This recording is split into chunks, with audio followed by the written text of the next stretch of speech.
Rabbi इश्रह ली सदरी व यस्सिर ली अमरी वहलुल उक़दतम मिन लिसानी यफ़क़हू क़ौली रब्बी अऊज़ु बिका मिन हमज़ाति शयातीन व अऊज़ु बिका रब्बी अन यहदुरून।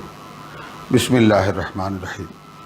सूरতুর রাদ आयात 11 পর্যন্ত আমরা তেলাওয়াত করেছি। আয়াত 12 থেকে এখন হুয়াল্লাযী ইউরিকুমুল বারকা,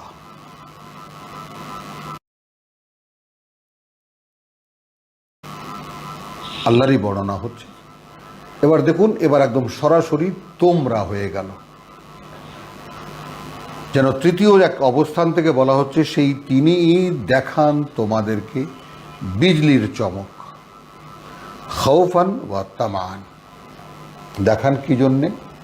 দেখান ভয় দেখাতে এবং আশা জাগাতে। ওয়া ইউনশিউস সাহাবাস সিকাল, এবং তার কারণ যে মেঘ, সেই মেঘ ভারী মেঘ তিনি পুঞ্জীভূত করেন, তিনি জমান। একখানা আয়াত। তাহলে মেঘের গর্জন কেন হয়, বিজলির চমক কেন হয়? আমাদেরকে ভয় দেখাতে এবং আমাদেরকে যে ভয় তো আছেই, কিন্তু আশা জাগা নিয়ে বৃষ্টি আসবে এবং আমাদের উপকার করবে বৃষ্টি, এবং তার জন্য যে মেঘের আয়োজন তাও তিনিই করেন। এবার বলছেন ওয়া ইউসাব্বিহুর রাদু বিহামদিহি, এবং মেঘের গর্জন তসবিহ করে। এবং মেঘের গর্জন মানে এখানে তসবিহ করার ব্যাপারটা তো আমরা আগে বলেছি যে তসবিহ ব্যাপারটা আমরা তো জানি, তসবিহ পড়া, আঙ্গুল করে সুবহানাল্লাহ সুবহানাল্লাহ বলা, এগুলাকে আমরা তসবিহ হিসাবে জানি। কিন্তু সাব্বাহ ইউসাব্বিহুকে বলতে যদি ভেঙে বলা যায় তাহলে বলা যায় এই যে নিত্যকার, যার জন্য যে কাজ নিরবচ্ছিন্নভাবে সেই কাজটি করে যাওয়াটাই আসলে তাসবিহ। চন্দ্র সূর্যের ব্যাপারে যেটা বলা হচ্ছে যে এখানে যেমন বলেছেন যে কুল্লুন ইয়াজরি লি আজালিন মুসাম্মা। দ্বিতীয় আয়াতে আল্লাহ আল্লাযী রাফা আস-সামাওয়াতি বিগাইরি আমাদিন, খুঁটি ছাড়া ওই আকাশমণ্ডলীকে এত উপরে তুলেছেন, তারাউনাহা, দেখতে পাচ্ছ তা তোমরা। সুম্মা ইস্তাওয়া আলাল আরশ, তারপর তিনি আসীন হয়েছেন আসনে। ওয়াসাখখারা শামসা ওয়াল কামার, এবং কাজে লাগিয়ে দিয়েছেন সূর্য এবং চাঁদকে। কুল্লুন ইয়াজরি লি আজালিন মুসাম্মা ইউদাব্বিরুল আমর, এই সব কিছু তিনি পরিচালনা করেন। এবং এইগুলো সব বিশদ বর্ণনা করছেন কেন? লাআল্লাকুম বিলিকাই রাব্বিকুম তুকিনুন, যেন তোমরা তোমাদের প্রতিপালকের সাথে মুখোমুখি হতে হবে, তার সামনে গিয়ে তোমাদেরকে দাঁড়াতে হবে, ব্যাপারটা নিশ্চিত হও। এই কন্টিনিউশনে চলে আসুন ব্যাপারটা ইউসাব্বিহুর রাদ বিহামদিহি, যে বিজলির চমকের কথা বলা হচ্ছে যে তিনি তোমাদেরকে বিজলির চমক দেখান ভয় দেখাতে এবং আশা জাগাতে। তার জন্য যে মেঘের আয়োজন তাও তিনিই করেন, এবং তিনি ইউসাব্বিহুর রাদ বিহামদিহি। এখন কি হয়? তসবিহ করে মেঘের গর্জন তার কৃতজ্ঞতার সাথে।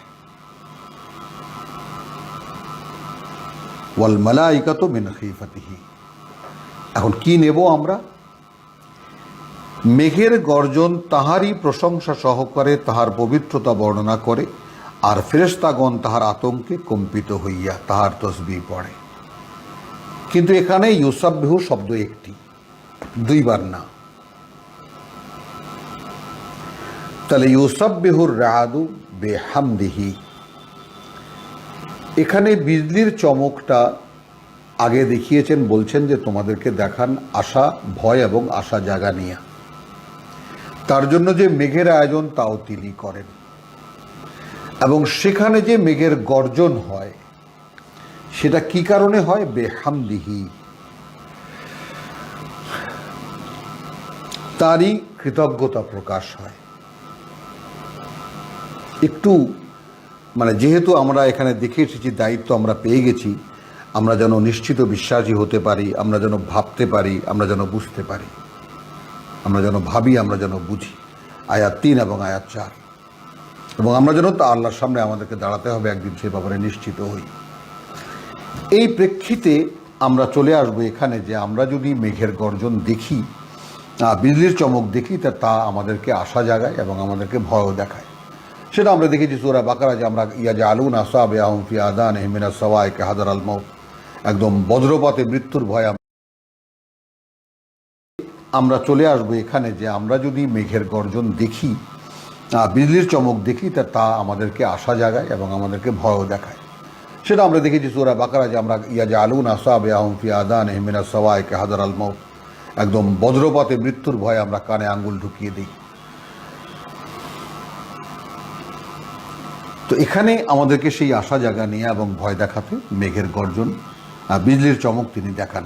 তো বিজলির চমক যখন হয়, মেঘের গর্জনও হয় তখন। এবং এই দুটো কাজ কেন হয়? হয় যখন মেঘের সঞ্চার হয় আকাশে, এবং সেখানে সাহাবা সিকাল, ভারী মেঘ।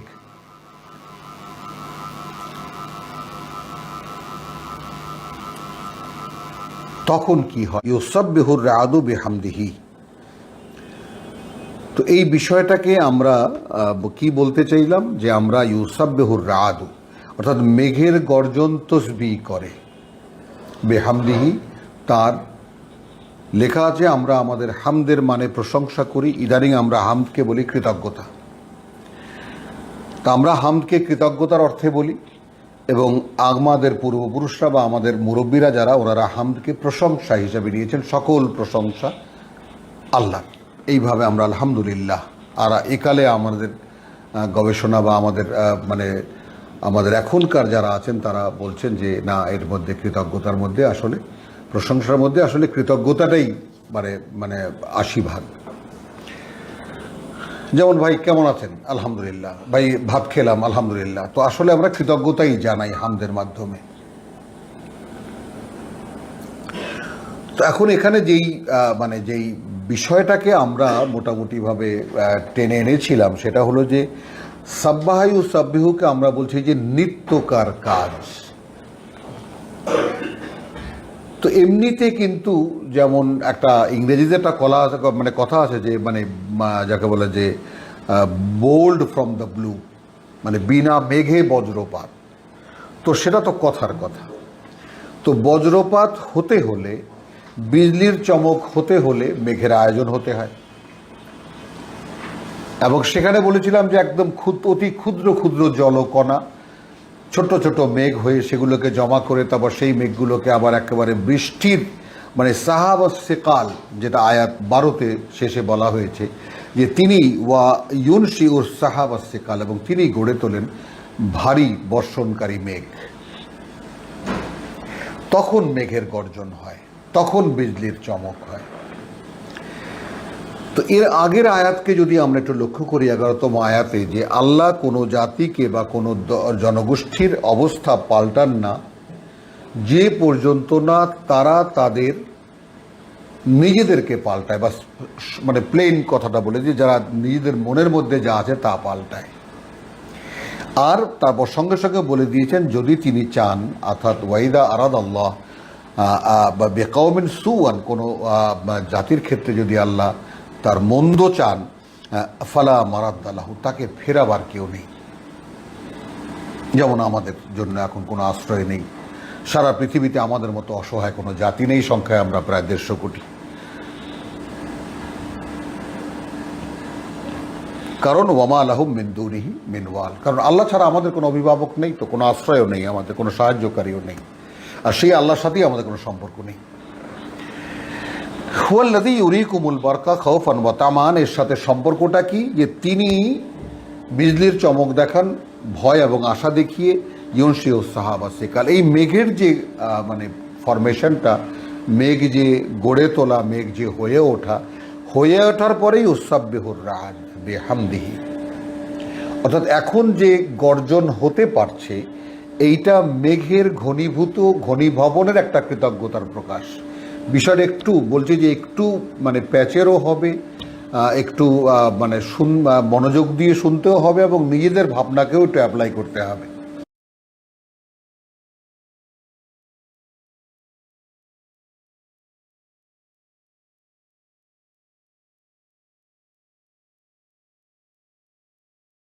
আমরা জানি যে মেঘের গর্জন হয় কেন, মেঘে মেঘে ঘর্ষণে মেঘের গর্জন হয়।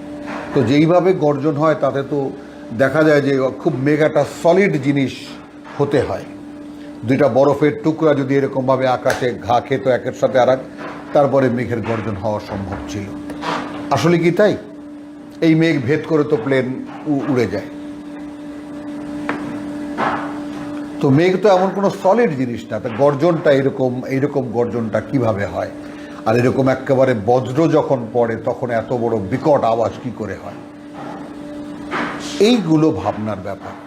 তো ভাবতে গেলে যেটা পাওয়া যায় সেটা হলো যে বিন্দু বিন্দু জলকণা যখন ওইরকম একেবারে মানে বিজলির চমক দেখাবার মতো মেঘ তৈরি হয়, বর্ষণ করার মতো মেঘ তৈরি হয় এবং মেঘের গর্জন হওয়ার মতো মেঘ তৈরি হয়, তখন কৃতজ্ঞতার প্রকাশ হয়। এখানে ওয়াও দিয়ে বলা হয়েছে ওয়াল মালাইকাতু মিন খিফাতিহি। এখন আমরা যারা ফেরেশতায় বিশ্বাস করি তারা এই প্রকৃতির গোটা বিষয়টা ফেরেশতাদের দ্বারা আল্লাহ তাআলা তিনিই পরিচালিত করেন এবং তাদেরকে দিয়ে আল্লাহ কাজটা করান।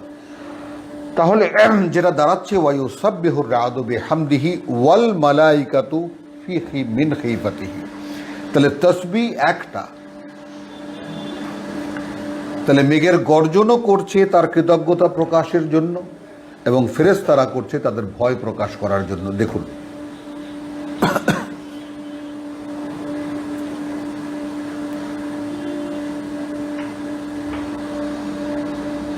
তাহলে মেঘের গর্জন কি যদি বাংলা বলি, তাহলে মেঘের গর্জন তাহারই প্রশংসা সহকারে তাহার পবিত্রতা বর্ণনা করে, আর ফেরেশতাগণ তাহার আতঙ্কে কম্পিত হইয়া তাহার তসবিহ পড়ে। ওয়া ইউরসিলু সাওয়াইকা ফা ইউসিবু বিহা মান ইয়াশা। এখন তিনি ওয়া ইউরসিলু সাওয়াইকা, এবং এই গর্জন তিনি পাঠান এবং বজ্র তিনি পাঠান। সাওয়াইক বজ্রপাত তিনি করান, ফায়ুসিবু বিহা, এবং তা দিয়ে আক্রান্ত করান মান ইয়াশা, যাকে তিনি ইচ্ছা করেন, যাকে আক্রমণ করতে তিনি ইচ্ছা করেন। ওয়াহুম ইউজাদিলুনা ফিল্লাহ। আমাদের দেশে প্রতি বছরই 20 জন, 30 জন, 50 জন বহু মানুষ বজ্রপাতে নিহত হয়, বহু মানুষ। এই ব্যাপারটা নিয়ে বিজ্ঞানীদের যে কত রকমের মানে যাকে বলে যে এর বর্ণনা আছে, এর মানে অ্যানালাইসিস আছে, সে তো আছেই, কিন্তু কোরআন যে কথাটা বলছে সেই কথাটাকে আমরা কোন জায়গায় রাখব? কোরআন বলছে যে যখন আসসাওয়াইকা ওয়া ইউরসিলু সাওয়াইকা পাঠিয়ে দেন বজ্রপাত, বজ্র, ফায়ুসিবু বিহা, এবং পাত করেন তা দিয়ে বা আক্রমণ করেন তা দিয়ে মান ইয়াশাউ, তাকে যাকে তিনি চান। ওয়াহুম ইউজাদিলুনা ফিল্লাহ। এই জায়গাটায় এসে একটু আমাদের জন্য তালগোল পাকিয়ে যায়। অর্থাৎ এই বজ্রাঘাতে যারা নিহত হয় তারা আসলে তখন কি করতে থাকে? তারা আল্লাহর ব্যাপারে তারা নিজেরা নিজেদের মধ্যে তর্ক করতে থাকে, ঝগড়া করতে থাকে। এই ঝগড়াটা কীরকম? যেমন ধরুন আমারই এক পরমাত্মীয়, আল্লাহ আমাকে টাকা দিল না, এত আজে বাজে মানুষকে টাকা দেয়, আমি কি অপরাধ করেছি? আমারই খালি বিপদের পর বিপদ হবে কেন? কি আমি কি অন্যায় করেছি? তো এরকম কোনো নালিশ আল্লাহর বিরুদ্ধে করা যায় না, কারণ আমরা সেই জাতি যে আলহামদুলিল্লাহ আমাদের মন্ত্র। আমরা যে কোনো অবস্থাতে আল্লাহর কৃতজ্ঞতা আদায় করি। আমরা 156তে সূরা বাকারায় দেখেছি ওয়ালানাবলুওয়ান্নাকুম বিশাইয়্যিন মিনাল খাউফ ওয়াল জু ওয়া নাকসিম মিনাল আমওয়াল ওয়াল আনফুসি।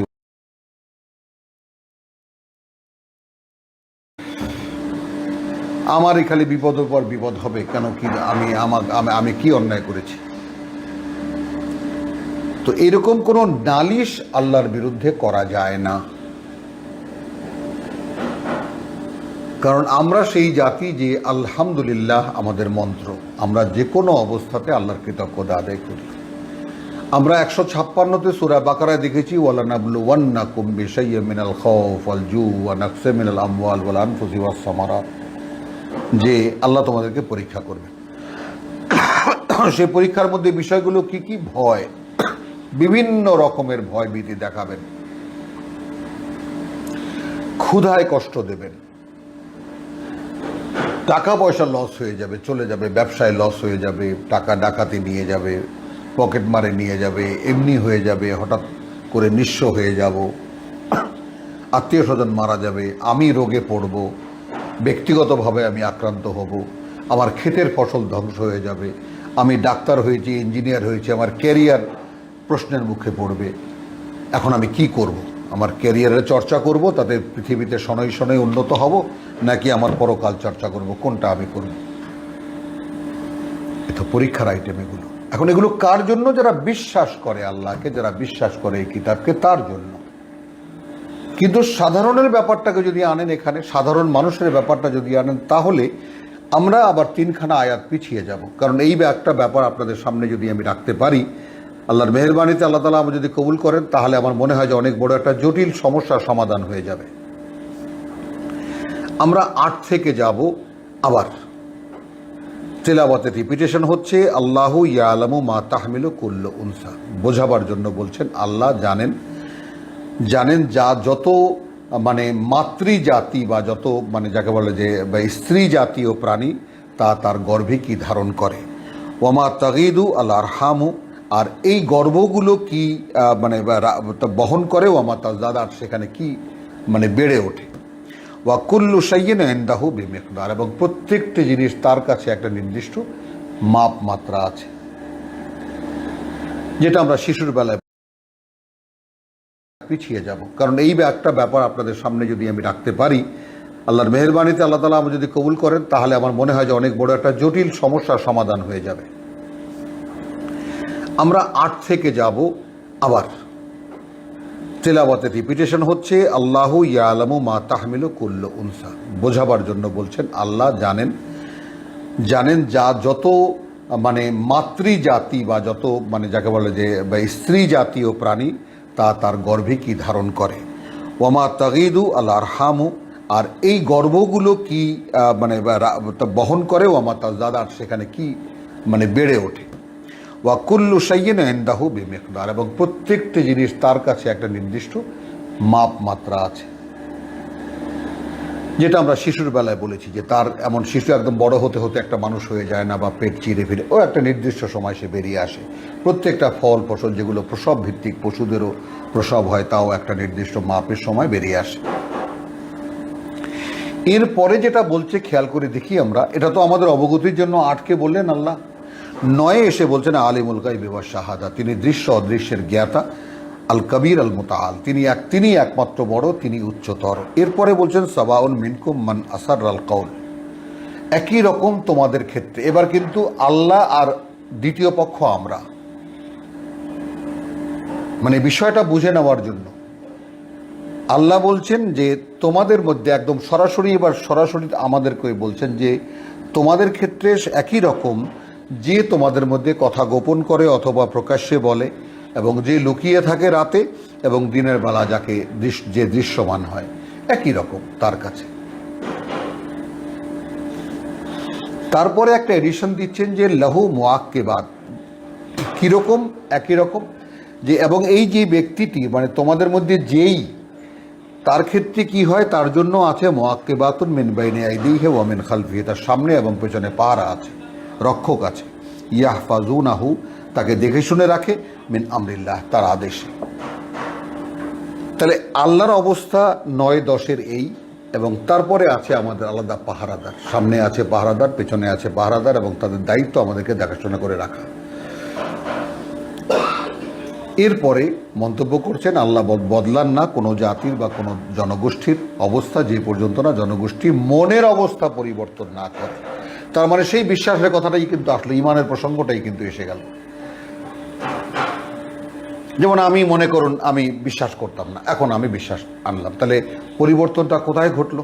আমার তো দেহে তো কোনো পরিবর্তন হয়নি, পরিবর্তনটা হয়েছে আমার মনে। আমি হিন্দু ছিলাম, আমি মুসলিম হয়েছি, খ্রিস্টান ছিলাম, মুসলিম হয়েছি, আমি মানে অন্য একটা ধর্মে ছিলাম, আমি সেখান থেকে মুসলিম হয়েছি, তাই না? তো যেভাবে একজন মুসলমান হয়, লা ইলাহা ইল্লাল্লাহ কালেমা পড়িয়ে দেয় ইত্যাদি ইত্যাদি, তো পরিবর্তনটা হয় মনোজগতে। এটাও আমাদের মানে পরবর্তী আয়াতের সাথে যুক্ত হতে হলে এই কথাটা মনে রাখতে হবে। তো সেইখানে একটা নিয়ম আল্লাহর সুন্নাতকে আল্লাহ জানিয়ে দিলেন যে আল্লাহ কোনো জনগোষ্ঠীর মানসিক অবস্থা যে পর্যন্ত সেই জনগোষ্ঠী পরিবর্তন না করে আল্লাহ পরিবর্তন করেন না। তার এখানে ওই কথাটার দরকার নেই বলা, আপনা থেকেই এমপ্লয়েড রয়েছে এই কথাটা এখানে, যে যেই জাতির ক্ষেত্রে আল্লাহ চাইলেন যে এর অবস্থা খারাপ করে দেবেন, তো তাকে ফেরাবার কেউ নেই, যেহেতু মানুষ জাতির আল্লাহ ছাড়া কোনো অভিভাবক নেই। ওয়াহুয়াল্লাযী ইউরীকুমুল বারকা। এবার একটা ভিন্ন ধরনে আসলেন, যে সেই তিনি তোমাদেরকে বিজলির চমক দেখান ভয় এবং আশা নিয়ে। ওয়া ইউনশিউস সাহাবুস সিকাল, এবং তিনি গড়ে তোলেন ভারী মেঘ, মানে যেই মেঘ বর্ষণ হয়, যেই মেঘ গর্জন করে, যেই মেঘে বিজলির চমক হয়। এবার আশা করি আরো পরিষ্কার হয়েছে ব্যাপারটা। সেইখানে যে মেঘের গর্জন হয়, সে মেঘের গর্জনটা আসলে কি? আসলে মানে ওই গর্জনটা তার মানে সেটা যখন হওয়ার যোগ্য হয় তখন সে হয়, সে তার ডিউটি আদায় করে।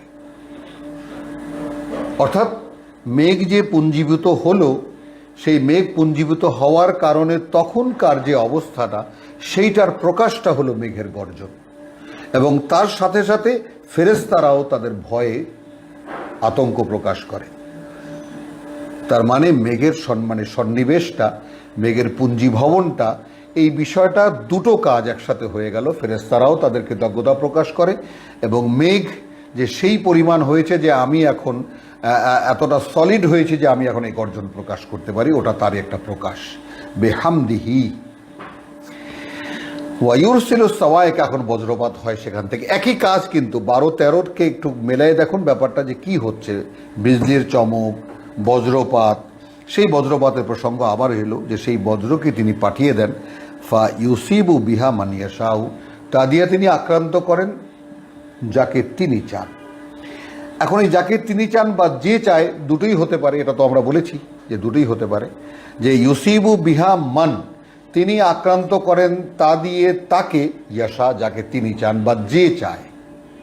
আচ্ছা, যে চায় কিভাবে? যদি কোরআন, যেহেতু যে লোকটা জানে না, যেমন আমরা কোরআন জানি না, তাহলে তো সেটা নিরীহ মানুষ। তাহলে সেখানে আল্লাহ চান। কেন চান? ওয়াহুম বিয়ুজাদিলুনা ফিল্লাহ, তখন সেই বজ্রপাতে আক্রান্ত মানুষেরা কি করে? আদৌ আল্লাহর ব্যাপারটা নিয়ে তারা তখন মানসিক দ্বৈততার মধ্যে থাকে, ঝগড়া করে তারা। একটু খেয়াল করি আমরা, বিভিন্ন অনুযোগ প্রকাশ করে।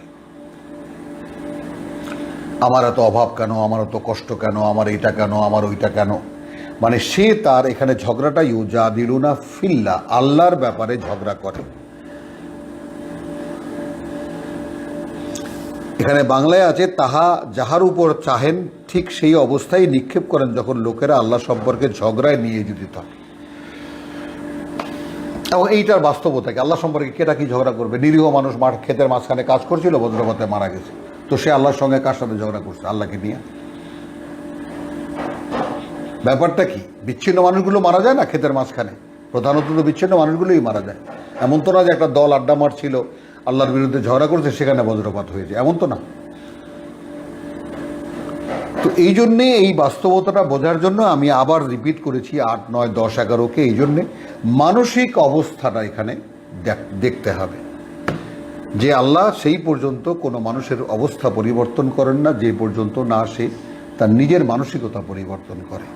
তো যে আক্রান্ত হয় মেঘের গর্জনের বজ্রপাতের, তার মানসিক অবস্থায় থাকে, সে তখন আল্লাহর প্রতি অকৃতজ্ঞতা প্রকাশ করে। ওয়াহুয়া শাদীদুল মিহাল, এবং তিনি অত্যন্ত মানে এখানে বস্তুত তাহার কৌশলপূর্ণ, বড়ই প্রবল পরাক্রান্ত।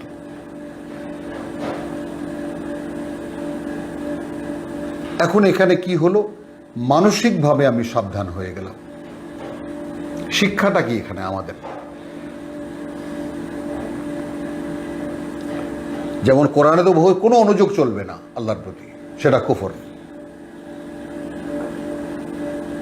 নালিশ হতে পারবে, ফরিয়াদ হতে পারবে, আল্লাহ দাও আমাকে।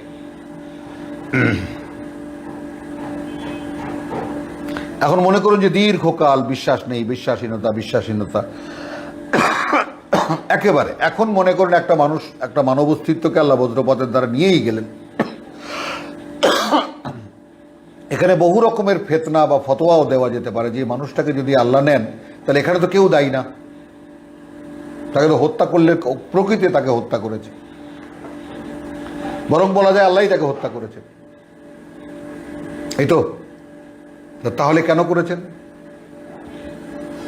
একজন বজ্রপাতে আক্রান্ত মানুষ, বজ্রপাতে যে মানুষটা নিহত হয়, তার এই হত্যার জন্য দায়ী কে?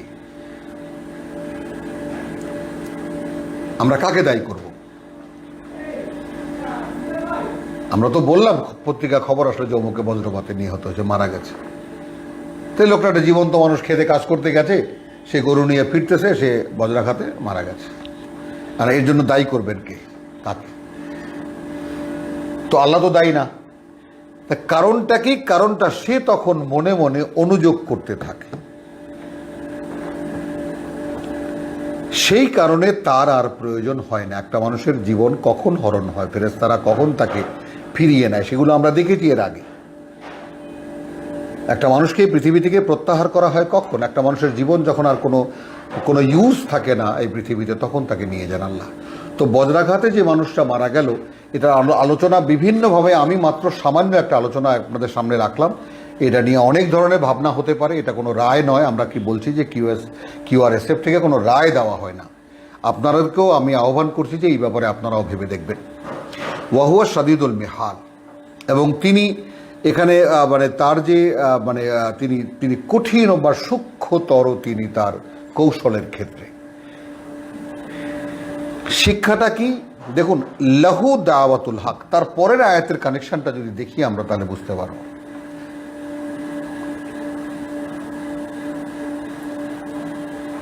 আচ্ছা, তাকে ডাকাটাই সত্য, তাকে ডাকাটাই একমাত্র বাস্তবতা। ওয়াল্লাযীনা ইয়াদউনা মিন দুনিহি, এবং তারা যারা ডাকে তাকে ছাড়া অন্যদের, লা ইয়াস্তাজিবুনা লাহুম বিশাইইন, কোনো ব্যাপারে তারা তাদের কোনো এই ডাকের সাড়া দিতে পারবে না। ইল্লা কাব্বাস, একটা উদাহরণ দিয়েছে, মানে অদ্ভুত উদাহরণ। মানে এই আয়াতগুলো 2বার 3বার 4বার 5বার করে পড়লেও যেন মনে হয় যেন বুঝতে পারলাম না।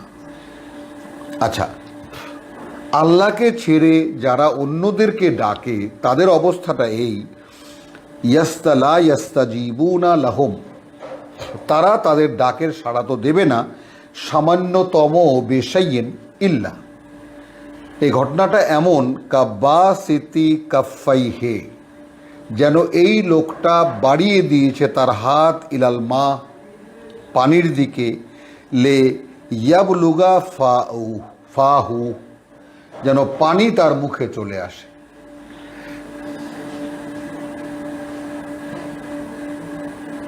মানে উদাহরণটা আমরা একটু দেখি। আমি এক ঢোক পানি পান করব, বোতলটা হাতে নিলাম, খুললাম, তারপরে এই যে আমি এক ঢোক পানি পান করলাম। এখন পানিকে যদি বলি আমি হাত বাড়িয়ে দিয়ে যে পানি আমার মুখে চলে আসো, কি এর বাস্তবতা কি? ওয়ামা হুয়া বিবালিগিহি, এটা তো কখনোই এটা পৌঁছাবে না আমার মুখে। তো যারা আল্লাহকে ছেড়ে অন্যদেরকে ডাকে, তাদের কাছ থেকে সাড়া পাওয়াটা, উত্তর পাওয়াটা এতটাই অবাস্তব। যেমন পানির দিকে হাত বাড়িয়ে দিলে পানি আসবে না আমার মুখে। ওয়ামা দুআউল কাফিরিন ইল্লা ফি দালাল, আল্লাহকে যারা বিশ্বাস করে না, আল্লাহর রিসালাতকে যারা অস্বীকার করে, তাদের যে কোনো ধরনের প্রার্থনা অদৃশ্যে হারিয়ে যায়, কোনো ঠিকানায় যায় না। কেউ বাবা আমাকে এটা দাও, বা খাজা বাবা এটা দেবে, অমুক বাবা এটা দেবে, অমুক আউলিয়া এটা দেবে, ইত্যাদি ইত্যাদি, তো গেল আমাদের মধ্যে। আর এমনি মা সরস্বতী, মা এটা দে, ওটা দে, ওটা দে, যারা আছে আমাদের মূর্তি পূজারী ভাইয়েরা, তাদের অবস্থা দেখুন। একদল আছে যিশুর কাছে চায়, তুমি আল্লাহর পুত্র, তুমি দাও আমাদেরকে এটা এটা। একদল আছে মেরির কাছে চায়, যিশুর মায়ের কাছে চায়। তো তাকে সামগ্রিকভাবে বুঝিয়ে দেওয়া হলো যে তাদের কাছে কিছু চাওয়া মানে পানির দিকে হাত বাড়িয়ে দিয়ে যেন বলা যে তুমি আমার মুখে চলে আসো, যেটা কোনোদিনই আসবে না। তো তাদের কাছ থেকে জবাব পাওয়াটাই সেরকম অবাস্তব। ওয়ামা দোয়াউল কাফিরিন ইল্লা ফি দালালরা মন্তব্য করলেন এই আয়াতের সূচনাতে কি আছে, লাহু দাওয়াতুল হক। একে আমরা কিভাবে মানে করব যে তাকে ডাকাই বাস্তবতা, তাকে ডাকাটাই বাস্তবতা। এখানে লিখেছে তাহাকে ডাকাই সত্য নীতি। তাহলে তাকে ডাকলেই কিছু হয়। আমরা আমাদের আরো সহজ করে নেই ব্যাপারটা, যে তোমার ক্ষেত্রে আমার ক্ষেত্রে যদি কিছু হয় তাহলে সেটা তাকে ডাকলেই হয়। আর তাকে না ডেকে যদি তার সাথে আমি ঝগড়া করি তাহলে বজ্রাঘাত খেতে হয়।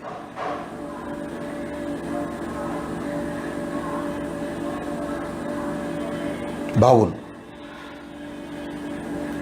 এখন দেখা যায় নেহায়েতই একটা কৃষক যে কোনো সামাজিক কোনো অন্যায়ের সামাজিক অন্যায় আমাদের মধ্যে খুন রাহাজানি দর্শন এটা সেটা কত কিছু হচ্ছে আমাদের দেশে, চুরি ডাকাতি, একদম নিরীহ মানুষ খেতে খামারে কাজ করে, চারটা ডাল ভাত খেয়ে কোনো রকম ঘুমিয়ে থাকে। এই নিরীহ মানুষটা বজ্রাঘাতে মারা গেল। তো সেটা বলতে চাই এই যে এই মানুষটার মৃত্যুর জন্য দায়ী তো আল্লাহ, কারণ তো আল্লাহ, দায়ী করছি না, কারণ তো স্বয়ং আল্লাহ। এবং কারণটা এখানে খুলে দিচ্ছেন আল্লাহ, যে ওই মানুষটা, যে মানুষটা বজ্রাঘাতে একদম পরিষ্কার, ইউরসিলুস সাওয়ায়েকা, তিনি পাঠান এই মেঘের গর্জন বা বজ্র, ফায়ুসিবু বিহা, তারপর সেটা দিয়ে আঘাত করেন, তা দিয়ে মানিয়াশা, যাকে তিনি চান, ওয়াহুম, এবং তখন তারা ইউজাদিলুনা ফিল্লাহ। এই যেমন এখন আমরা ঝগড়া করছি, এই লোকটা মারা গেল কেন? এই লোকটা মারা গেল কেন? কি করছে, কি অপরাধ করেছে আল্লাহ এই লোকটাকে নিয়ে গেলেন, একটা বজ্রাঘাত দিকে নিয়ে গেলেন? এটাও হবে। ওয়াহুম ইউজাদিলুনা ফিল্লাহ, বজ্রাঘাতে কাউকে মরতে দেখলে আল্লাহকে নিয়ে আল্লাহর ব্যাপারে আমরা ঝগড়া করি, ফিল্লাহ, আল্লাহর ব্যাপারে আমরা ঝগড়া করি। আবার এটার একটা অন্তর্নিহিত কারণও দেখালাম, যেটা আমি এতক্ষণ যাবৎ বলছিলাম, যে যেই লোক বজ্রাঘাতে নিহত হলো তার হলো এই যে একটা অকৃতজ্ঞতা তার থাকে, সেটা বুঝিয়ে দেওয়ার জন্যই আল্লাহ তাকে এইভাবে জীবন এখান থেকে শেষ করে দিয়ে তাকে নিয়ে যান তার কাছে। লাহু দাওয়াতুল হক, তাকে ডাকাটাই প্রকৃত বাস্তবতা। এখন সম্পূর্ণ ভিন্নভাবে যাচ্ছি। তাকে ডাকাটাই প্রকৃত বাস্তবতা। যে কোনো অভাবে, যে কোনো অনটনে, যে কোনো দুঃখে, যে কোনো কষ্টে ডাকো আল্লাহকে। তারপর আল্লাহ ছাড়া অন্যদের ডাকার ব্যাপারটা তো সেই হাত বাড়িয়ে দেওয়া পানির দিকে আল্লাহ দেখালেন। এবার দেখুন এই আয়াতের ব্যাখ্যা কিভাবে হচ্ছে, ওয়ালিল্লাহি ইয়াসজুদু মান ফিস সামাওয়াতি ওয়াল আরদ। যেহেতু আল্লাহর জন্যই, আল্লাহতেই সেজদায় পড়ে আছে, মেনে চলছে যা কিছু আছে ওই আকাশমণ্ডলীতে, যা কিছু আছে পৃথিবীতে, আসমান ও জমিনের সব জিনিস তো ইচ্ছায় হোক অনিচ্ছায় হোক কেবল আল্লাহর জন্যই সেজদা করিয়া থাকে। এখন সেজদা আমরা যেভাবে সেজদা করি সেভাবে কাকে সেজদা করতে দেখি? চাঁদ, সূর্য, আকাশ, গাছপালা, আমাদের মতো তো সেজদা কেউ করে না। তার মানে আমরা কিভাবে নেব? তার মানে বাদবাকি মানুষ ছাড়া বাদবাকি যত কিছু আছে প্রকৃতিতে তারা সবাই তার কথা মতো চলে, হুবহু তার আদেশ মেনে চলে। এটাই ইয়াসজুদু। ওয়ালিল্লাহি ইয়াসজুদু মান ফিস সামা, সচেতন অস্তিত্ব যারা আছে ওই আকাশমণ্ডলীতে, যারা আছে এই পৃথিবীতে, তাওয়ান ওয়া কারহান, ইচ্ছায় অথবা অনিচ্ছায়। দেখিয়ে দিলেন সঙ্গে সঙ্গে ওয়া জিলালুহুম, এবং তাদের ছায়াগুলো। যেমন আমার ছায়া তো আমি ফেলি না, আমি সেজদা করছি না, ছায়া লুটিয়ে পড়ছে।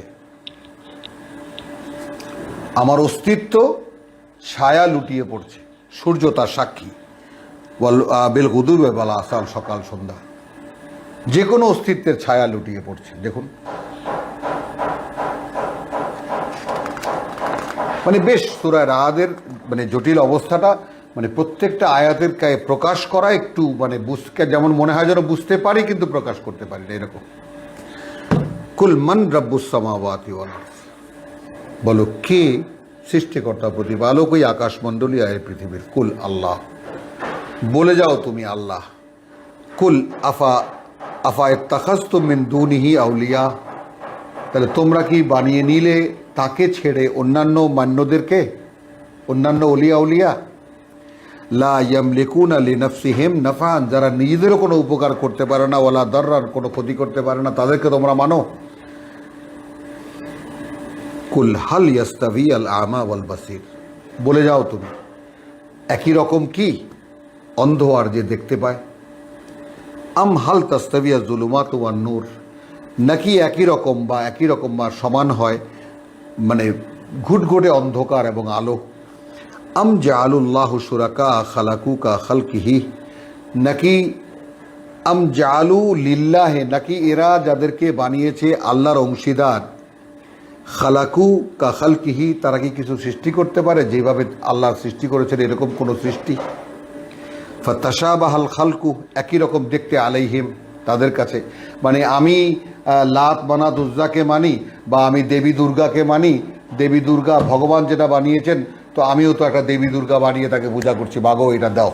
তাহলে এখন দেবী দুর্গা কি এমন কিছু বানিয়েছেন যেটা ভগবান বানিয়েছেন তার মতো দেখতে?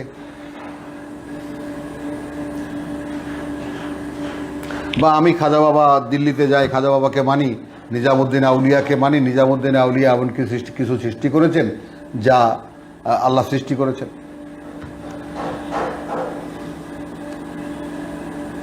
খালাকু কা খালকিহি, মানে কি কারণে মান্য করা হয় তাদেরকে।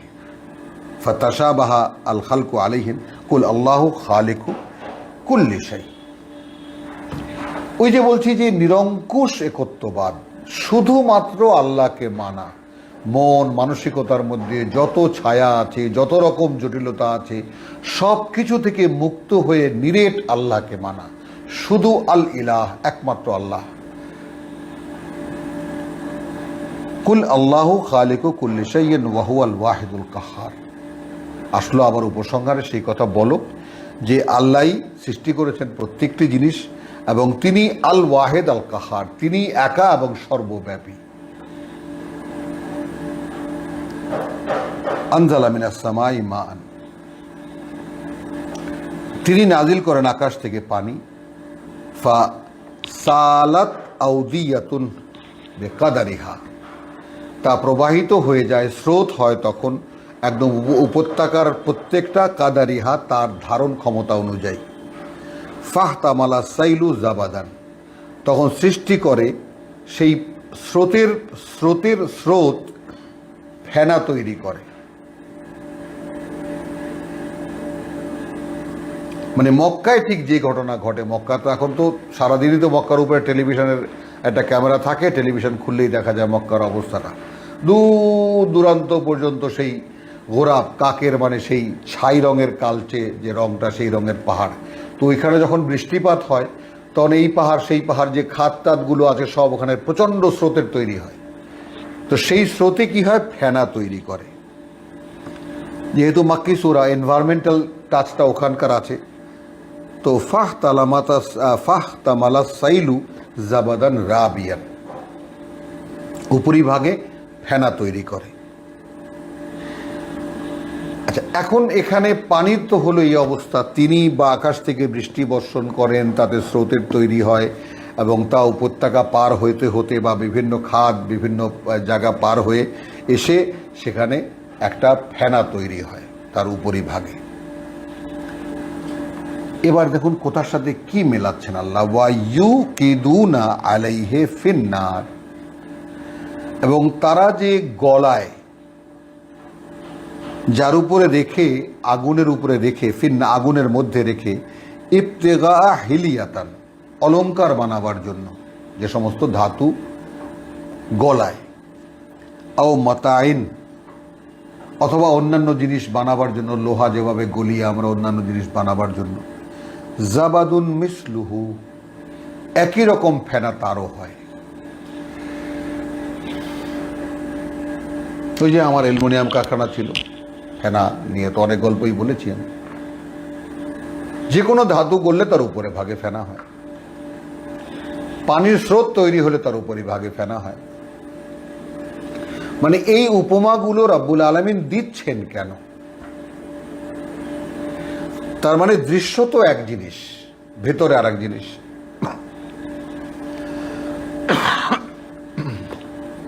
এবং যখন সেই স্রোত যে ফেনা তৈরি করে তার তলায় তো পানি,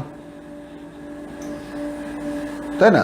যেমন আমরা মনে করুন যে আমাদের বহু দেশে বহু পুকুর আছে, যে পুকুরে একদম গাদানো কচুরি পানা, ওই পুকুরে যে পানি আছে কে বুঝতে পারবে বলুন? আবার কোন কোন পুকুর আছে এমন যে খুব সুন্দর লালচে বা লালচে সবুজ এক ধরনের কচুরি পানা আছে, পুরো পুকুর ঢাকা, বিশাল পুকুর, নাড়া দিলে ভিতর থেকে পানি দেখা যায় যে পানি আছে। তো বাইরের বাস্তবতা এক, ভিতরের বাস্তবতা আর এক। এই দুটো পার্থক্য আমরা দেখতে দেখতে যাই। বজ্রপাতে একটা লোক মারা গেল, সেটাকে আমরা এখনো প্রধান রাখছি আলোচনার বস্তু হিসেবে। তার অন্তর্নিহিত কারণ কিন্তু রব্বুল আলামিন বলে দিয়েছে। সে যদি নিরীহ লোকও হয়, তার দায়িত্ব আল্লাহর, কেন নিয়ে গেছে সেটা তিনি জানেন, কিন্তু তার কারণটা হলো ওয়াহুম ইউজাদিলুনা ফিল্লাহ। তো যারা নিহত হয় বজ্রপাতে, তারা তখন আল্লাহ সম্পর্কে একটা তর্ক ঝগড়া করতে থাকে, তারা তখন।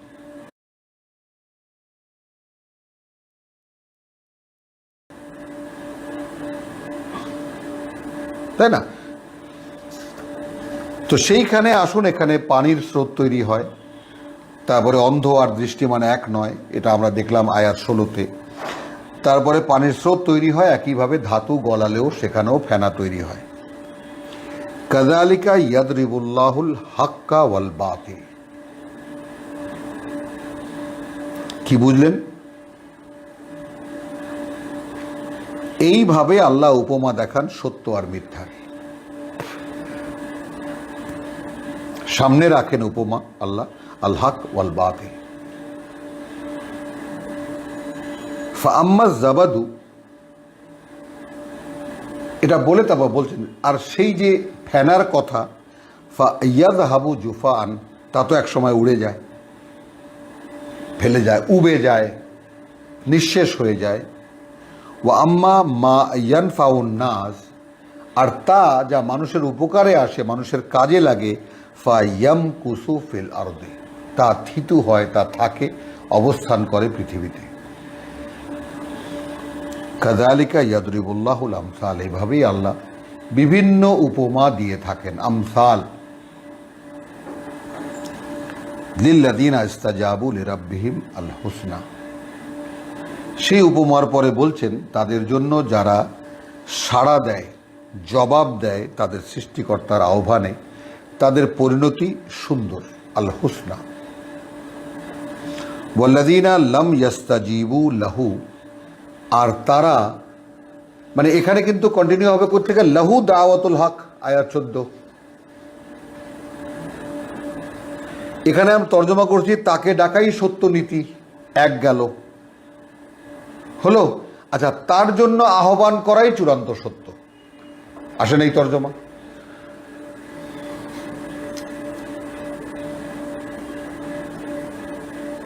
ব্যাপারটা কি বুঝতে পারছেন? মানে আমি যদি লাহু, তার জন্য, দাওয়াতুন আলাদা করে দিই শব্দগুলোকে, ডাকা, আল হক প্রকৃত কাজ, কিন্তু এখানে ভাবার্থে চলে গেছে তাকে ডাকাই সত্য নীতি। তাহলে এখানে চলে গেল কোথায় জিনিসটা? জিনিসটা কিন্তু মূল বোধ থেকে সরে গেল যে তাকে ডাকাই আসল কাজ।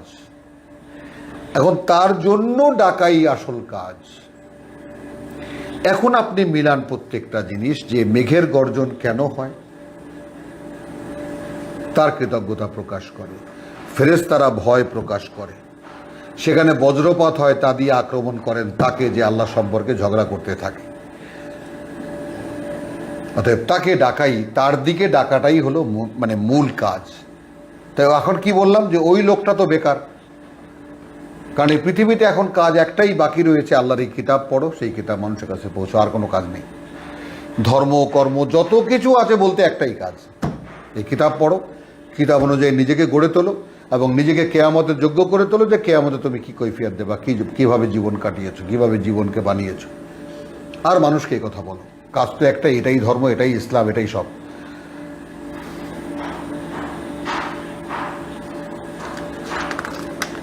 এখানে কিন্তু সব একেবারে লাহু লিল্লাহি ইয়াসজুদু মান ফিস সামাওয়াতি ওয়াল আরদ, তার কথাই মেনে চলে যারা আছে, ওই আকাশমণ্ডলীতে যারা আছে এই পৃথিবীতে, তাওয়ান ওয়া কারহান, ইচ্ছায় হোক অনিচ্ছায় হোক, ওয়া জিলালুহুম বিল গুদুবি ওয়াল আসাল, এবং তাদের ছায়া সকাল সন্ধ্যা দৃশ্যমান হয়। মানে আল্লাহকে মান্যতার ব্যাপারটা। 16তে এসে কুল, এখন তুমি বলো, আপনি এখন বক্তা হয়ে গেলেন। মান রাব্বুস সামাওয়াতি ওয়াল আরদ, ওই আকাশমণ্ডলীর পৃথিবীর সৃষ্টিকর্তা প্রতিপালককে, কুল আল্লাহ, তুমিই বলো আল্লাহ।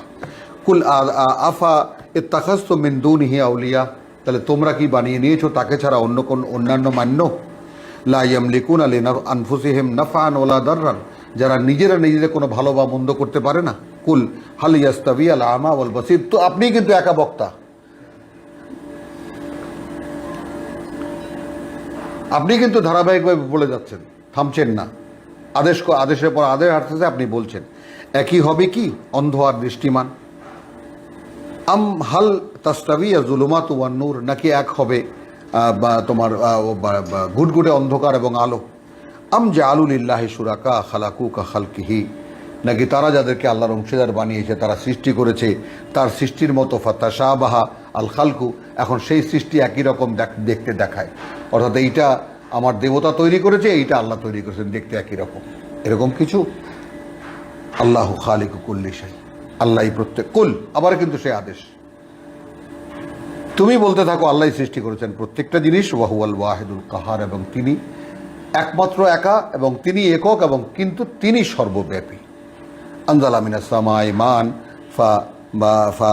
মান ফাসালাত আউদিয়াতুন, একদম ভাসিয়ে দেয় তা সকল, আউদিয়াতুন একবার উপত্যকার পর উপত্যকা, বেকাদারিহা তার ধারণ ক্ষমতা মানে অনুযায়ী,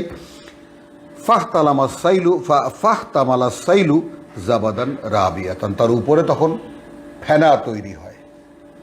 ওয়া মিম্মা ইউকিদুনা আলাইহি ফিন্নার, এবং যা তোমরা গলাও, যে সমস্ত ধাতু তোমরা গলাও আগুনের উপরে, ইবতেগা হিলিয়াতিন, অলঙ্কার বানাবার জন্য, আও মাতাইন বা অন্যান্য জিনিসপত্র বানাবার জন্য, জাবাদুন মিসলুহু, একই রকম তার ফেনা হয়। তার মানে কালচারের ব্যাপারটা দেখুন। এখানে আরেকটা জিনিস মানে আবার থেকে যাবে যে ব্যাপারটা, আকাশের বৃষ্টির আয়োজনটা তো আল্লাহ দেখালেন কিভাবে হয়, আমরাও জানি কিভাবে হয়। বৃষ্টি হওয়ার পরে পরিণতি কি হয়, আকাশ থেকে পানি পড়ার পরে, তারপর এই ভূপৃষ্ঠের উপরে কি সমস্ত কারণ ঘটে, সেখানেও দুটি রূপ দেখা যায়, ফেনা হয়, তার তলায় পানি থাকে। তুলনা করলেন তার সাথে সমস্ত ধাতুকেও, যে ধাতুরও এরকম গলাতে গেলে, অলঙ্কার বানানো বা অন্যান্য তৈজসপত্র বানাতে গেলে, তার জন্য ধাতু গলাতে হলে তার উপরে ফেনা হয়। শেষ পর্যন্ত বলছেন ফা আম্মা যাবাদু ফা ইয়াযহাবু জুফা, তখন যারই ফেনা হোক না কেন সেটা ফেলে দেওয়া হয়, উবে যায়। ও আম্মা মা ইয়ানফাউন নাস, আর যা মানুষের উপকারে আসে, ইয়ামকুসু ফিল আরদি, তাই থাকে পৃথিবীতে। কাযালিকা ইয়াদলিবুল্লাহুল আমসাল, এইভাবে আল্লাহ উপমাগুলোকে সামনে রাখেন। লিল্লাযিনা ইসতাজাবু লিরাব্বিহিমুল হুসনা, যারা সাড়া দেয় তাদের প্রতিপালকের আহ্বানে, তাদের জন্য সুন্দর পরিণতি রয়েছে।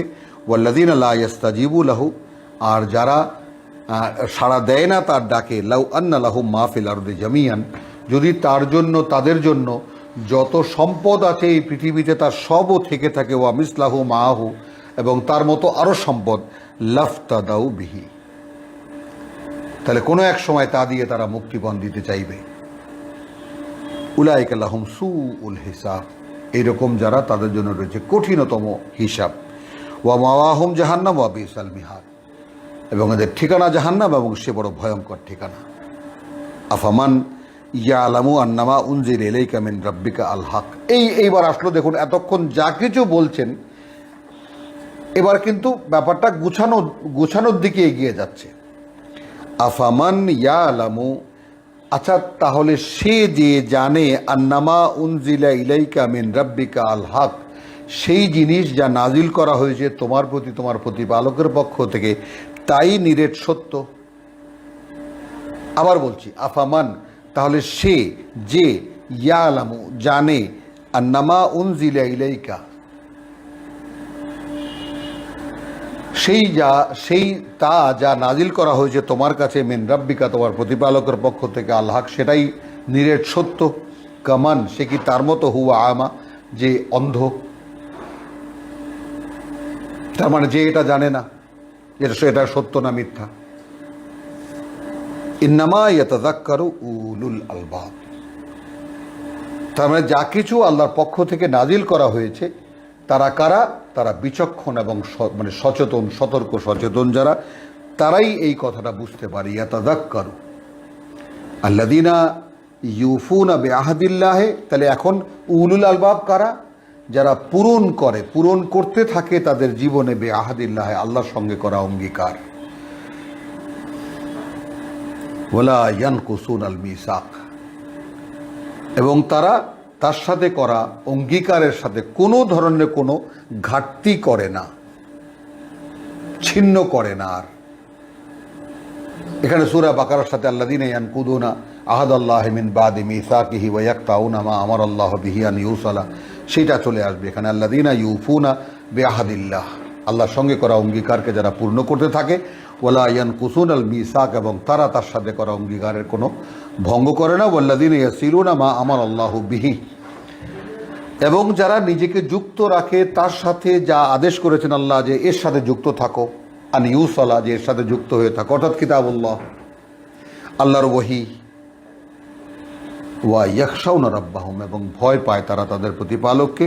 ওয়া ইয়াখাফুনা সুআল হিসাব, এবং তারা ভয় করে ভয়ঙ্কর হিসাবকে। তাহলে হিসেবের ব্যাপারটা সামনে নিয়ে আসুন। ওই যে মানে আমরা কি দেখলাম, যে আমাদেরকে কেন পড়তে হবে এটা? আল্লাহু আল্লাযী রাফা'আস সামাওয়াতি, এটা বিলিকায়ে রাব্বিকুম তুকিনুন। সূরা রাদের মূল বক্তব্য কি? এখানে যা কিছু বলা হয়েছে তোমাদের প্রতিপালকের সামনে যে তোমাদেরকে একদিন দাঁড়াতে হবে, সে ব্যাপারটা যেন বিশ্বাস থেকে উঠে নিশ্চিত বিশ্বাসে চলে যায়, ঈমান থেকে ইয়াকিন হয়ে যায় তোমাদের। তো ওয়াল্লাযীনা সাবারু ইবতিগা ওয়াজহি রাব্বিহিম, এবং যারা অবিচল থাকে এই আশায় যে তাদের প্রতিপালক তাদেরকে দেবেন, তার করুণা করবেন। ওয়া আকামুস সালাত, এই আসলো আকামুস সালাত, অর্থাৎ ওয়াহির অনুশীলন করে। ওয়া আনফাকু মিম্মা রাযাকনাহুম, সেই সূরা বাকারা একদম প্রথমে যা আমরা পড়েছি, এবং ব্যয় করে তা থেকে যা আমরা তাদেরকে জীবিকা হিসেবে দিয়েছি। সিররান ওয়া আলানিয়াতান, গোপনে এবং প্রকাশ্যে। ওয়া ইয়াদরাউনা বিল হাসানাতিস সাইয়্যা, এবং প্রতিরোধ করে মানে ভালো দিয়ে যত মন্দ, তার মানে কোরআনের চর্চা, আয়াতের চর্চা। উলাইকা লাহুম উকবাদ-দার, এদের জন্য রয়েছে পরিণতির ঘর। জান্নাতু আদনিন, বসবাসের সুন্দর বনভূমি। ইয়াদখুলুনাহা, এবং প্রবেশ করবে তারা তাতে। ওয়া মান সালাহা মিন আবাইহিম, সুসংবাদ এই জায়গাটায়। এবং যারা যারা সংস্কার করেছে তাদের নিজেদের, তাদের পিতৃপুরুষদের মধ্যে থেকে। ওয়া আজওয়াজিহিম, স্ত্রীদের মধ্যে থেকে। ওয়া যুররিয়াতিহিম, তাদের সন্তানদের মধ্যে থেকে। ওয়াল মালাইকাতু ইয়াদখুলুনা আলাইহিম মিন কুল্লি বাব, সাথে সাথে মানে কারা কারা যাচ্ছে? তাহলে কারা কারা যাচ্ছে? যে যারা যারা আকামু আল্লাযীনা সাবারু, যারা অবিচল ছিল পৃথিবীতে তাদের অবস্থানে। ইবতিগা ওয়াজহি রাব্বিহিম, সারা জীবনের চেষ্টা দিয়ে কি চেয়েছে তাদের সৃষ্টিকর্তা তাদের দিকে তাকাক। ওয়া আকামুস সালাত, কিভাবে তারা করেছে? ওয়াহির অনুশীলন করেছে। ওয়া আনফাকু মিম্মা রাযাকনাহুম, এবং যা জীবিকা হিসেবে দিয়েছি তা থেকে ব্যয় করেছে। সিররান ওয়া আলানিয়াতান, গোপনে এবং প্রকাশ্যে। ওয়া ইয়াদরাউনা বিল হাসানাতিস সাইয়্যাত, এবং কোনো মন্দের মোকাবেলায় মন্দ করেনি, ভালো দিয়ে মন্দকে প্রতিরোধ করেছে। উলাইকা লাহুম উকবাদ-দার, এদের জন্য রয়েছে পরিণতির ঘর। জান্নাতু আদনিন, বসবাসের সুন্দর বনভূমি। ইয়াদখুলুনাহা, প্রবেশ করবে তারা সেখানে। ওয়ামান সালাহা মিন আবাহিম, আসলো রিলেশনস, এবং তার দেখা দেখি যারা নিজেদেরকে শুধরে নিয়েছে তাদের পিতৃপুরুষদের মধ্যে থেকে, পিতৃশ্রেণীর, বাপ, চাচা, মামু, খালু। ওয়া আজওয়াজিহিম, স্ত্রী শ্রেণীর। ওয়া যুররিয়াতিহিম, এবং সন্তান শ্রেণীর। ওয়াল মালাইকাতু ইয়াদখুলুনা আলাইহিম মিন কুল্লি বাব, তারা তো জান্নাতে যাবে এবং সমস্ত দরজা দিয়ে ফেরেশতারা তাদের কাছে যাবে। সালামুন আলাইকুম বিমা সাবারতুম, সম্বোধিত হচ্ছে কিভাবে? শান্তির বারতা তোমাদের উপরে সেই তার কারণে যে যে কারণে তোমরা অবিচল, যে অবস্থানে তোমরা অবিচল ছিলে। ফান্নিআমা উকবাদ্দার, এখন দেখো কি চমৎকার পরিণতি সেই ধৈর্যশীলদের জন্য, মানে মানে কত সুন্দর ঘর। ওয়াল্লাযীনা ইয়ানকুদুনা আহাদাল্লাহি মিন বাদি মিসাকিহি, আল্লাহর সঙ্গে অঙ্গীকার করার পরে, অর্থাৎ আমি এই অঙ্গীকারের ব্যাপারটা খুব সিম্পল, যারা নতুন তারা আবার নতুন করে জেনে নিন ব্যাপারটা। আমি মুসলিম ঘরে জন্মগ্রহণ করেছি এবং নতুন করে আল্লাহ বিশ্বাসের এক তো অঙ্গীকার আমি করেছি, সূরা আরাফের 172। আমি পৃথিবীতে আসার আগে একদম পূর্ণ চেতনা সহকারে আমি অঙ্গীকার করে এসেছি। পৃথিবীতে পরীক্ষার জন্য পাঠিয়েছেন। এখন আমি হিন্দুর ঘরেও জন্মগ্রহণ করিনি, হিন্দু খ্রিস্টান না, ইহুদি না, একদম মুসলিমের ঘরে জন্মগ্রহণ করেছি, অর্থাৎ মিসাক, আমার অঙ্গীকারকে নবায়ন করার সুযোগ আমি পেয়েছি।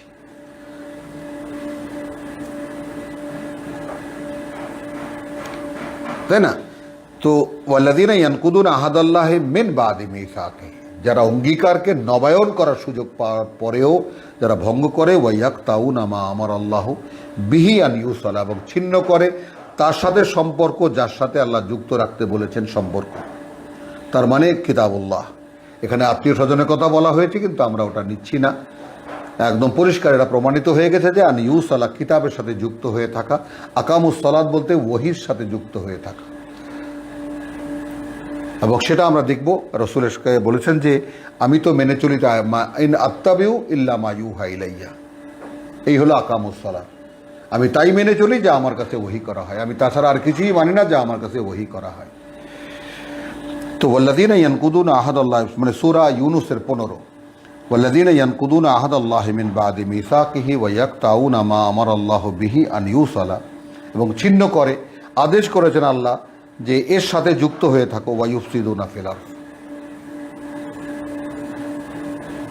এরাই বিপর্যয় সৃষ্টি করে পৃথিবীতে সব।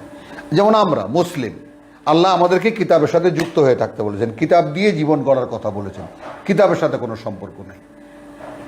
আর বর্তমান পৃথিবীর সমস্ত গণ্ডগোলের মূল জাতি হলো এই মুসলিম জাতি। সমস্ত গণ্ডগোলের কারণ, তাদেরকে যারা শত্রু মনে করে, তাদেরকে যারা দমন করতে চায়, তাদেরকে যারা সংখ্যা দিয়ে দেখে, তাদের ধন সম্পদ দিয়ে যারা দেখে, সমস্ত পৃথিবীতে যত বিপর্যয় এখন মূল কারণ এই মুসলিমরা, তথাকথিত মুসলিম আমরা যারা। বিশ্বাস নেই, দাবি করছে বিশ্বাস আছে, আল্লাহতে সমর্পিত নই, সম্পূর্ণ নিজের খেয়াল খুশি মতো চলি, বলছি আমি মুসলমান, আমি মুসলিম। তো পৃথিবীতে জগৎ জুড়ে যত বিপর্যয়ের কারণ আমরা। উলাইকা লাহুমুল লাআনাহ ওয়া লাহুম সুউদ দার, এদের জন্য রয়েছে আল্লাহর অভিশাপ এবং এদের জন্য রয়েছে নিকৃষ্ট পরিণতির ঘর। আল্লাহু ইয়াবসুতু রিজকা লিমান ইয়াশা, আল্লাহ তাআলা প্রশস্ত করে দেন জীবিকাকে তার জন্য যার জন্য তিনি চান, ওয়া ইয়াকদিরু, এবং যার জন্য তার প্রয়োজন পরিমাণ নিয়ন্ত্রিত। ওয়া ফারিহু বিল হায়াতিদ দুনিয়া, এবং তারা মানে এখন অনেক জীবিকা হোক অথবা কম হোক, কিন্তু তারা এই পৃথিবীর জীবন নিয়েই উৎফুল্ল। একটা রিক্সাওয়ালা কি করে, সে দিন আনে দিন খায়, একটা কুলি দিন আনে দিন খায়, একটা তরকারি বিক্রেতা দিন আনে দিন খায়, কিন্তু আল্লাহ সম্পর্কে কোনো খবর নাই তার। একটা চাষি, একটা প্রান্তিক চাষি কি করে, ওই ক্ষেত খামারে কাজ করে, একটা ডাল ভাত রান্না করে খায় আর ঘুমায়। কিন্তু মানুষের অবস্থানটা কোথায়? মানুষের অবস্থান তো 11তে।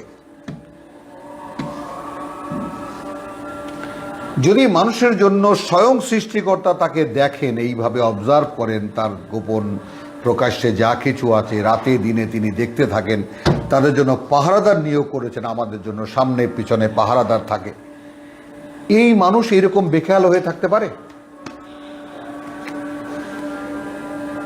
তো এখন এখানে যা কিছু পড়লাম, যদি আকিমুস সালাত হয় এবং আনফাকু মিম্মা রাযাকনাহুম, যদি তার নির্দেশ অনুযায়ী কাজগুলো হতে থাকে, তাহলে কি হবে? আমার জন্য পরিণতির ঘর। সালামুন আলাইকুম বিমা সাবারতুম ফানি'মা উকবাদ্দার 24 কার্যকর হবে। ওয়াল্লাযীনা ইয়ানকুদুনা আহাদাল্লাহি মিন বাদি মিসাকিহি, অঙ্গীকারকে নবায়ন করার পরে, অর্থাৎ আমি কিতাবের প্রাপ্তি হওয়ার পরেও আমি তাকে গ্রাহ্য করলাম না। ওয়া ইয়াকতাউনা মা আমারাল্লাহু বিহি আন ইউসালা, এবং ছিন্ন করে সেই সম্পর্ক আদেশ করেছেন আল্লাহ যার সাথে যুক্ত হয়ে থাকতে। ওয়া ইউফসিদুনা ফিল আরদ, এবং জগতের সমস্ত বিপর্যয়ের সৃষ্টির কারণ হয় লাহুমুল্লানাতু ওয়া লাহুম সুউদ্দার, এদের জন্য নিকৃষ্ট ঘর। আল্লাহু ইয়াবসুতু রিজকা লিমান ইয়াশা ওয়া ইয়াকদির, জীবিকার ক্ষেত্রে অনেককে অনেক দেন, অনেককে সামান্য দেন। কিন্তু ফারিহু ফিল হায়াতুদ দুনিয়া, এখন মনে করুন যার কাছে কিচ্ছু নেই, কোনো রকম 4টা ভাত খেলো, সারাদিন কষ্ট ক্লেশ করে কামাই করে 2টো চাল আনলো, ডাল আনলো, একটু 4টা ভাত খেলো, তাতেই সে খুশিচিত হয়ে অঘোরে ঘুমাচ্ছে, হুঁশ নাই তার কোথায় আছে কিভাবে আছে। কিন্তু এই জীবনটা নিয়েই সে মোটামুটি একটু যাত্রা দেখলো, একটু সিনেমা দেখলে, একটু গান দেখলো, একটু গান শুনলো, ফারিহু ফিল হায়াতুদ দুনিয়া। ওয়ামাল হায়াতুদ দুনিয়া ফিল আখিরাতি ইল্লা মাতা, যেখানে পরকাল তুলনায় পরকালের প্রেক্ষিতে এই পৃথিবীর জীবনটা সামান্য কিছুক্ষণের ভোগ ছাড়া আর কিছুই নয়। আলহামদুলিল্লাহ, তো আমরা আমাদের সময়ের ছাড়িয়ে গেছি আমরা, তারপরেও যতটুকু যা হয়েছে আলহামদুলিল্লাহ আমরা এখানেই আজকে শেষ করব। রব্বানা আমান্না বিমা আনজালতা ওয়াত্তাবানা রাসূল ফাকতুবনা মা শাহিদিন, আয়াত 26-এ এসে আমরা তেলাওয়াত শেষ করেছি সূরা রাদ। ওয়ামা আলাইনা ইল্লাল বালাগ ওয়া মা তাওফীকি ইল্লা বিল্লাহ।